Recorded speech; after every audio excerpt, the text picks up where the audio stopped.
তো গাইস আবারও কিন্তু চলে এসেছি একটা নতুন ভিডিও নিয়ে এবং আজকের ভিডিওতে আমরা কথা বলবো বোম্বাদার মুভি বিজয়নগরের হিরে ভার্সেস বলিউডের super duper most awarded movie border 2 এর টোটাল 11 দিনের গ্রস বক্স অফিস কালেকশনকে নিয়ে কথা বলবো। মার্দানি 3 মুভির টোটাল 4 দিনের গ্রস বক্স অফিস কালেকশনকে নিয়ে। তো গাইস ভিডিওটা আপনাদের জন্য অনেকটা ইন্টারেস্টিং হতে চলেছে, তাই ভিডিওটাকে শুরু থেকে নিঃশেষ পর্যন্ত কন্টিনিউ করবেন এবং আপনি যদি আমার চ্যানেলে ফার্স্ট টাইম হয়ে থাকেন তো প্লিজ চ্যানেলটাকে সাবস্ক্রাইব করে ভিডিওতে একটা লাইক করে দেবেন। তো চলুন ভিডিওটি শুরু করা যাক। তো গাইস ফার্স্ট আমরা যে মুভিটাকে নিয়ে কথা বলবো সেটা হচ্ছে মার্দানি 3কে নিয়ে। তো মার্দানি 3 কিন্তু মার্দানি 2 এর মতো হয়নি, এটা কিন্তু অনেক দর্শক দাবি করছে। তাছাড়া মার্দানি 3-র যে ক্রেজটা সেটা কিন্তু একটা আলাদা উচ্চতায় ছিল টিজার এবং ট্রেলার দেখার পরে, কিন্তু দর্শক যখন মুভিটা হল থেকে দেখে বেরোচ্ছে তারা কিন্তু অনেকটা হতাশ হচ্ছে। হতাশ বলতে মুভিটা তাদের ভালো লেগেছে, কিন্তু তারা দাবি করছে যে মার্দানি 2 একটা আলাদা ধরনের মুভি ছিল এবং মার্দানি 2কে কখনোই কিন্তু ছাপিয়ে যেতে পারবে না মার্দানি 3।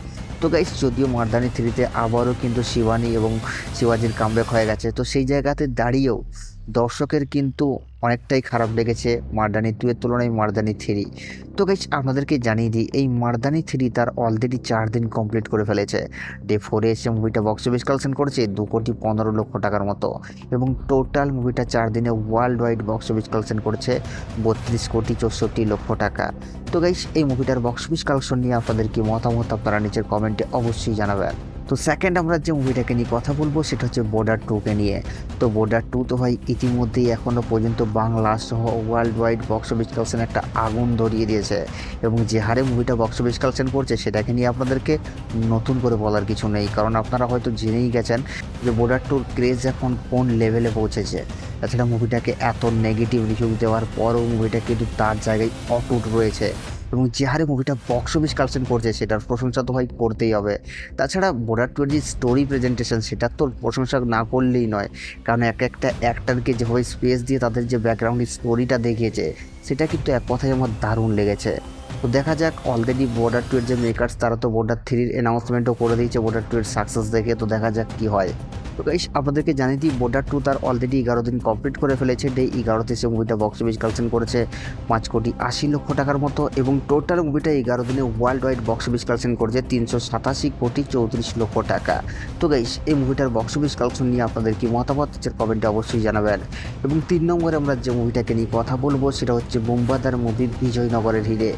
এই মুভিটা রীতিমতো বাংলার বক্স অফিসকে তো কাঁপিয়ে রেখেছে এবং বাংলার বক্স অফিসে কিন্তু মারাত্মক লেভেলের টক্কর দিচ্ছে মার্দানি 3 এবং বর্ডার 2কে ভাই অনেকটাই কিন্তু দাবিয়ে রেখেছে বোম্বাদার মুভি বিজয়নগরের হিরে।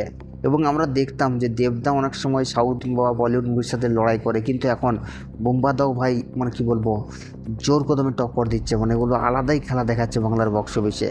তো বোম্বাদার তো বরাবরই একটা ক্রেজ আছে, কারণ বাঙালি দর্শক বোম্বাদাকে ভালোবাসে এবং তার সঙ্গে সঙ্গে এখন বোম্বাদা অলরেডি পদ্মশ্রী পেয়েছে, যেটাকে নিয়ে সবথেকে বেশি আলোচনা। এবং তাছাড়া বিজয়নগরের হিরের এই মুভিটার এখনও কিন্তু একটা ভালো সময় যাচ্ছে। তো গাইস আপনাদেরকে জানিয়ে দিই বিজয়নগরের হিরের কাছে যে হলটা শো টাইম রয়েছে তার তুলনায় মুভিটা তার ডে 11তে এসে বক্স অফিস কালেকশন করেছে প্রায় 11,00,000 টাকার মতো এবং টোটাল 11 দিনে মুভিটা গ্রস বক্স অফিস কালেকশন করেছে 2,54,00,000 টাকা। তো গাইস এই মুভিটার বক্স অফিস কালেকশন নিয়ে আপনাদের কি মতামত নিচে কমেন্টে অবশ্যই জানাবেন এবং এই 3টা মুভির বক্স অফিস কালেকশনে আপনি কোন মুভিটাকে এগিয়ে রাখছেন সেটাও নিচের কমেন্টে জানাতে ভুলবেন না। আর এই সাবস্ক্রাইব করে দাও নেক্সট ভিডিওর জন্য।